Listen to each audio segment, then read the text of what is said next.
Dah tahu dah Nabi kita, Nabi yang terbaik, tetap nak ikut artis Korea.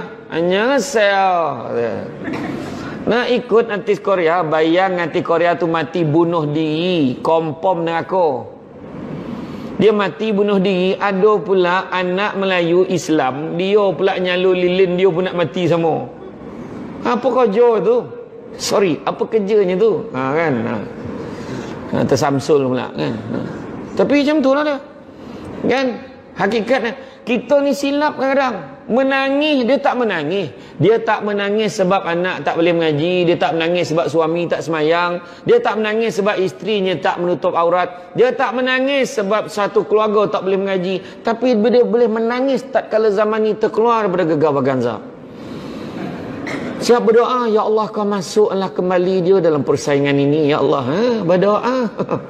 Kan? Macam tu lah hakikat. Bukan orang sini ni, tempat lain. Kan? Tu hakikat dia.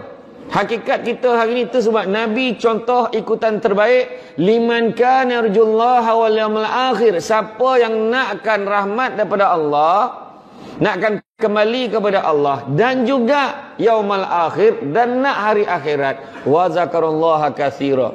Ingatlah Allah banyak-banyak. Kita ni hidup ni memang kerja 3 perkara tuan-tuan. 3 perkara yang kita kerja dalam hidup ni. Nombor 1, kita nak kerja hidayah. Walaupun nama orang rumah kita Hidayah, tapi tetap nak kerja hidayah. Kenapa penting hidayah? Supaya kita dapat beza benda buruk dan benda baik. Orang yang tak ada hidayah, benda buruk rasa baik kat dia. Kau ni asyik-asyik beli nombor, aku tengok. Kau tahu tak berdosa? Ini ikhtiar. Jawapan dia, nampak? Dia tak rasa tu salah. Dengan izin Allah menang first prize. Nampak tu? Dia mainkan izin Allah tu. Nampak? Ayat dia. Itu cerita dia. Dia tak rasa apa. Orang semayang, dia tak semayang. Relax, tak ada rasa apa. Orang beraya, dia duduk kat depan rumah dia. Perasan nak kita nak pergi masjid, kita lah malu dengan orang yang lepak kat depan rumah tu. Alamak, mana pula jalan aku nak ikut ni. Patut orang tu yang malu. Kita lah malu, ada jalan lain tak pergi masjid. Nampak? Itu memang biasa. Sebab orang tu tak rasa apa. Kita pun pin, dia cenia angkat tangan. Tak segan apa pun. Tak segan apa. Sebab orang tu tak ada hidayah. Tu sebab buruk perangai orang tak ada hidayah ni tuan-tuan. Kan? Tu sebabnya bila saya sebut pasal hidayah ni kan cerita. Ada bila saya sebut dalam satu kisah, saya gambarkan dalam satu ceramah saya gambarkan macam mana akhirat besok orang Islam. Bila buat baik dapat pahala, buat jahat dapat dosa. Akan masuk neraka, masuk syurga bergantung pada mana lebih banyak timbangan dia.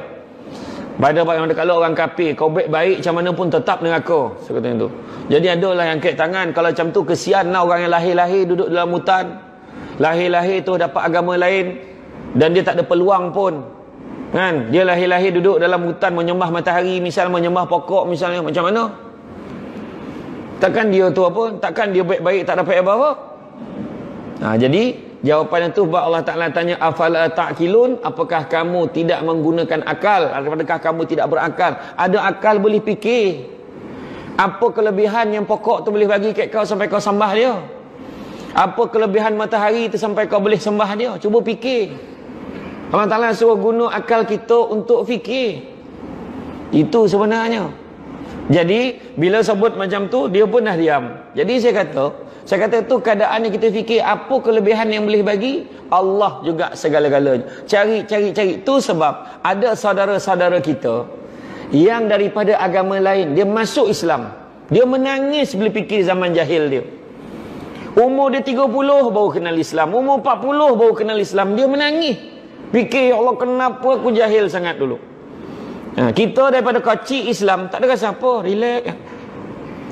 Abang Adam Qori, saya dapat peluang sepentas dengan dia. Adam Qori lah, yang guru tari dulu. Dia masuk Islam tahun 2012 lebih kurang.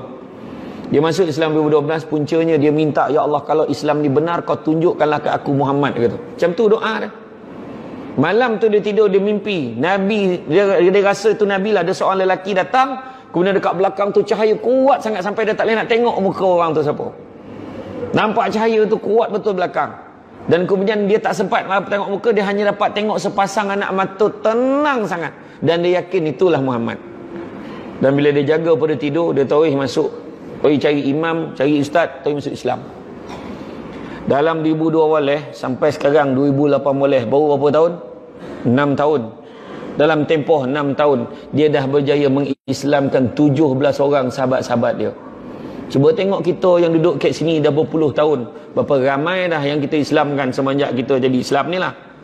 Tak ada, susah kan? Termasuk saya ni acah-acah nak masuk ada. Adalah 2-3 orang cakap nak masuk, saya kata macam ni nak jumpa orang ni, macam ni ameh ni nak ajar. Lepas tu saya nyap. Kan? Tu cakap tu kadang-kadang tu sebab kita tengok hidayah ni mahal harga dia. Tu sebab kena cari juga. Dan dah sampai masjid ni confirm lah ada hidayah dah ni. Jangan cakap. Kan sampai masjid tapi ngata orang macam tu ya, mengutuk orang kami laju, bukan orang sini tempat lain. Sini baik mbak kan, mengata ya, mengumpet ya, ada ya bono tak waktu kan, contoh kan. Samsul debat tu tinggi betul. Ada cakap tu. Kan tak sangka kan. Macam-macam. Tadi kat Labis tadi macam-macam komplain. Dalam TV 4 gemuk seorang ni. Kan macam-macam cakap kan.